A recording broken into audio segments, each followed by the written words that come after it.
Greetings and welcome to my channel. My name is John Gabriel. So in this video, I'm going to show you the most effective way to teach children, any age child, and as a matter of fact, any age person, the concept of division. Okay, so it's taught entirely wrong in mainstream mathematics because it's not understood. I mean, mainstream professors and teachers are, for all intents and purposes, a bunch of stupids who've never understood number, never mind the deeper concepts of mathematics. So the way I've done it is I've created a discussion. Well, I've entered into a discussion with Google's latest chatbot, which is the Gemini AI, and I've done this in a conversation. And I think the best way to go through it is as I did with Google. It's not very long, so have patience, and you'll learn a lot, and you'll learn how to teach your children the most important arithmetic measure, which is, by the way, division. And you may ask, well, what about the others? Well, guess what? Multiplication is a reciprocal division. And I'll explain all that in a moment. But let's begin. So I tell the chatbot, I'm a mathematician, be direct, be short, be precise, don't rant on and on. In the simplest possible way, tell me the best way to teach a child the concept of division using the example of 10 divided by 4. Spare me all unnecessary details. I do this because these chatbots really know how to pump out verbal diarrhea at almost the speed of light, actually. Well, I'm exaggerating, but you know what I mean. They tend to just add a lot of unnecessary details. So then Gemini says, imagine 10 objects, divide them into four equal groups. Wow. So a child is going to automatically here have to know a lot of extra things like what is an equal group and how on earth are they going to know it's four and not five, for example, or six or any other number. And then say how many objects are in each group. So there's just so much wrong with that. It's hard to uh, you know, say where to begin. So it says the answer 2 is a result of 10 divided by 4. That's actually wrong. The answer 2 is not the result of 10 divided by 4.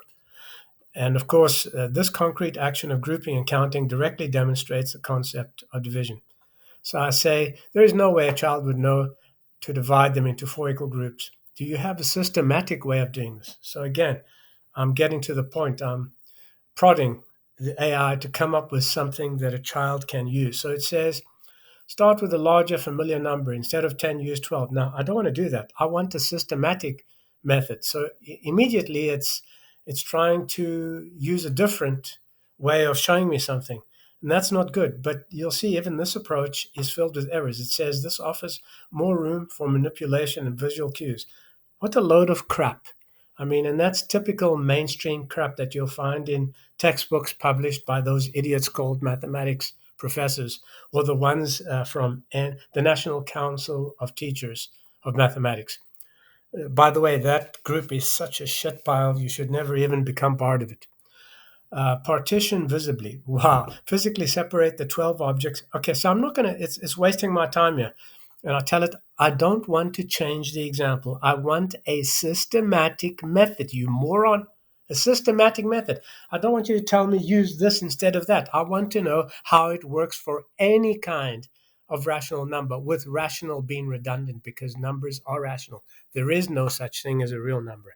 Okay, that a child will understand. Okay, so here it tries again. It says a load of bullshit again. Visualize the numerator. Visualize the numerator? Imagine telling that to a 4 or 5 year old. Oh my word, they're such a bunch of stupid. So this all really all Gemini is doing here is just sifting through the shift pile of mainstream mathematics ideas and coming up with all this crap. I'm not going to read its responses for all these things because they're not valid and they're basically not even applicable. And then it gives the benefits. And again, universal, concrete, active learning, all these things are jargon that those moronic idiots, mathematics teachers and professors, toss around in their meetings, trying to seem erudite and knowledgeable and all those things, but they're a bunch of fucking baboons. So I hope this is concise and effective. Afraid none of that will work. So now I'm actually just not willing to pussyfoot around, and I'm going to give it four options and ask it to choose from the only correct option. So pay attention. A, tell the child to use your suggestion in your previous response. That's obviously wrong because its response is a load of shit. B, tell the child to take away 4 from 10 until it can't be done any longer.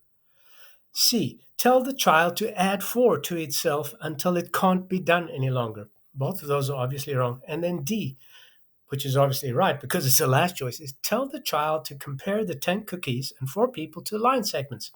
Then draw a line segment for each of the 10 cookies in a straight line and do the same for 4 people in another straight line. So as you can see there, I'm reducing the problem of cookies and people into one basic object, line segment, which is what my brilliant ancestors did, the ancient Greeks. That's how geometry began.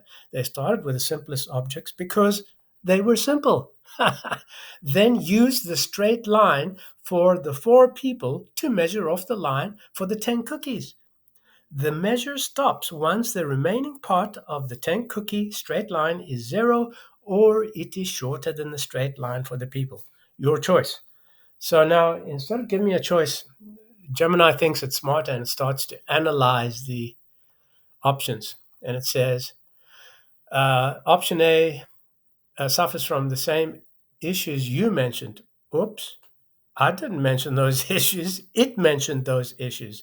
And so basically it's saying that it's unlikely that a child will intuitively divide 10 into 4 equal groups. Isn't that amazing that these AIs say that you said something wrong when actually what they said was wrong, because that was option A. It says tell the child to use your suggestion in your previous response.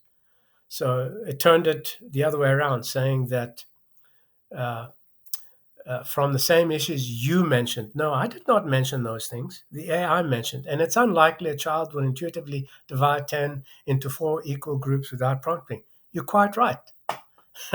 Okay, B, tell the child to take 4 from 10 until it can't be done any longer. This method, while closer to the concept of division, can be confusing for younger children.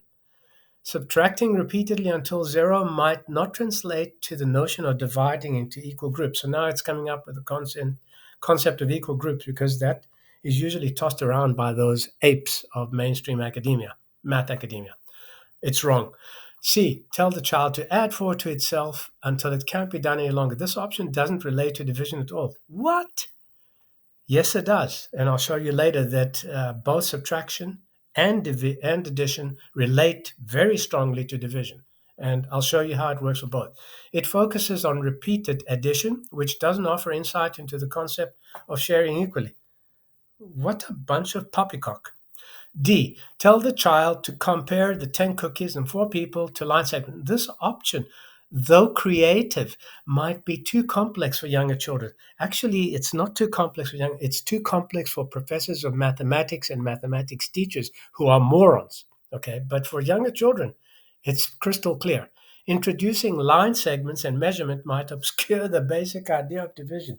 You know why it might? Because mainstream math professor apes don't understand geometry. They basically tossed it aside. They don't even think it's important anymore because they think algebra has has supplanted it, which is totally wrong. But of course, it doesn't obscure any of the basic ideas of division, which, by the way, come from line segments in the elements of Euclid, which, again, the mainstream morons have never understood. Okay, absolute fools like Norman Goldberger and all those other apes of mainstream academia. They're all apes, by the way. There's not a single one of them who has come forth and publicly admitted. Well, somebody is now starting to do that, but I don't know for how long. Well, we'll see. I'm going to not mention his name just to see how far he is prepared to go. Therefore, the only option that aligns with the concept of division and is likely to be understood with children is B, with a slight modification. So you can read this crap because I'm going to place a link to this article. I don't want to read its crap. I want to get to the point. So here I tell it de-emphasizes the equal sharing aspect of division because it treats the straight line for the people as the unit. As the unit of what? The unit of measure, okay? Then it says, you're absolutely right. Option D, while potentially complex for it's not, that's garbage, it's not complex, does indeed effectively emphasize the equal sharing. And here's why. And it gives a whole list of, crap again, just what it's regurgitated. And then I said, I'm getting to the point in this comment. Division can be thought of as repeated subtraction or addition. So your previous comment about addition not relating to division is entirely false. Also, the method in D reduces the problem to a generic system approach, regardless of the complexities added by cookies and people. So let's see very quickly how we can do a multiplication using reciprocal division, because that's what you do. So let's say you have 3/4 times 2/9, okay? Now that is the same as saying 3/4 measured by 9/2, okay? Or it's the same as 2/9 measured by 4/3. Okay, so you take the reciprocal of one and basically you're saying, what is 2/9 divided by 4/3, or what is 3/4 divided by 9/2? And they must both be true. And this is why you can't divide by 0, you moron, because 0 is not a number. Okay, the laws, the properties, sorry, not laws, the properties don't apply in this case. So how do you get to the correct result using this? Well, very simple. Again, it's a quotient, isn't it? It's 3/4 over 9/2. Then, by the rules of similar triangles, we can just simply say that 3/4 plus 3/4, which is 6/4, this is the same as 6/4 over 18/2, right? And now we got rid of the fraction in the denominator. So we'll have 9 and 6/4 up here, right? We can also get rid of that by simply adding it to itself, and then again adding 9 to itself. And of course, we see here that 12 over 4 is 3 over 18, which is 1/6, right? Okay, so that's the answer. We can also do it this way. So you can say over here that this is 2/9 over 4/3, like that, and then add this to itself 3 times. And add the bottom 3 times. I'm always doing the bottom first, getting it to be a unit first. And I'll show you how this works geometrically. So this becomes 6/9 over 4. This is all done using line segments in geometry. There are no numbers, and that's coming up. Well, let me just say what it is right now. So if you have a triangle, an angle like that, and this is a magnitude, let's call it 2/9, and let's call this 3/4. We simply join that line there, and then any parallel line will be equivalent to this magnitude in measure, not in actual ratio, but in measure, okay? In measure. So this is what I'm doing here. I'm simply applying proposition 12 of book 5 of Euclid's Elements. And of course, I could use subtraction in here too. I don't only have to use addition. So once I get to this stage here, 6/9 over 4, I can add 6/9 to itself 3 times, and 4 to itself 3 times. It's going to give me 12.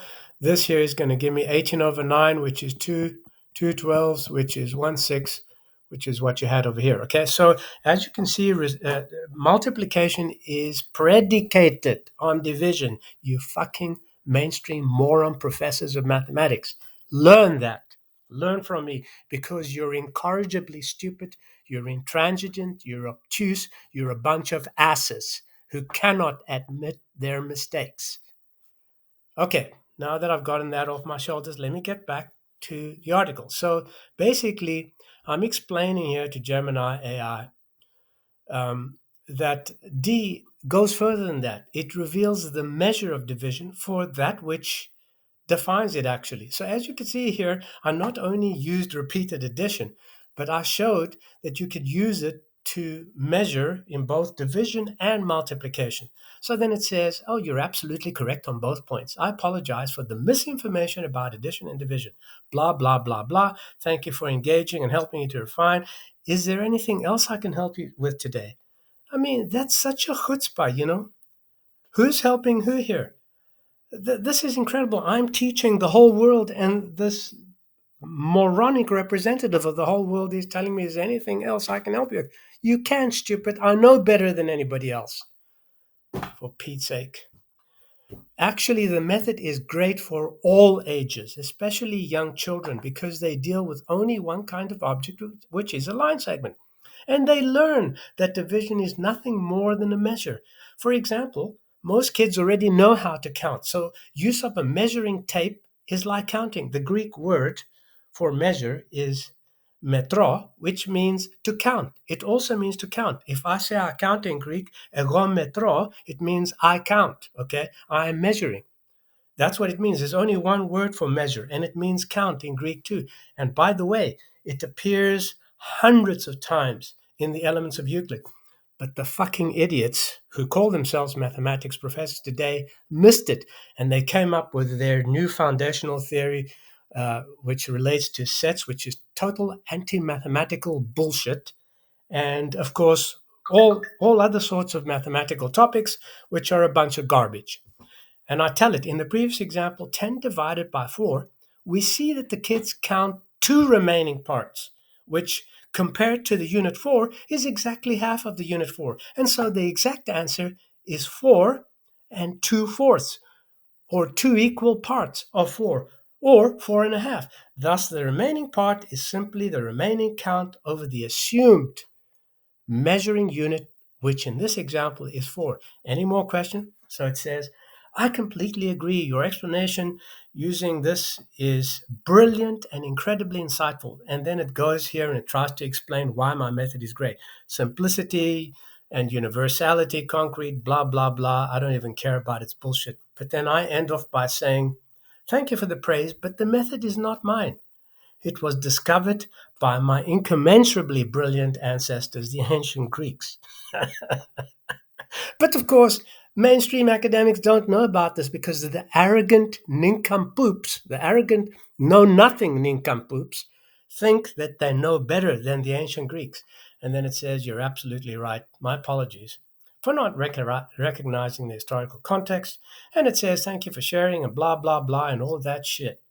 So now, I hope you've learned a lot from this lesson, and I've been talking rather fast. Please become a subscriber to my channel. Click like. I do know better than you or anyone else, by the way. That's why you should become a subscriber, because you want to know the right way, don't you? Then also, you need to become a follower in academia. I'll place a link to that. And be generous. Donate a few dollars. Do you know that those bastards in the mainstream have been persecuting me for decades, by the way? These very apes that have told your children that they're not good at mathematics, that have set standardized tests which your children cannot pass because the apes cannot teach mathematics. And I'm not talking just about math professors. I'm talking about every fucking idiot from primary school level, from kindergarten all the way up to high school. They're all a bunch of idiots. Okay, excuse me for getting worked up. This is the New Calculus channel. My name is John Gabriel. Till next time, goodbye.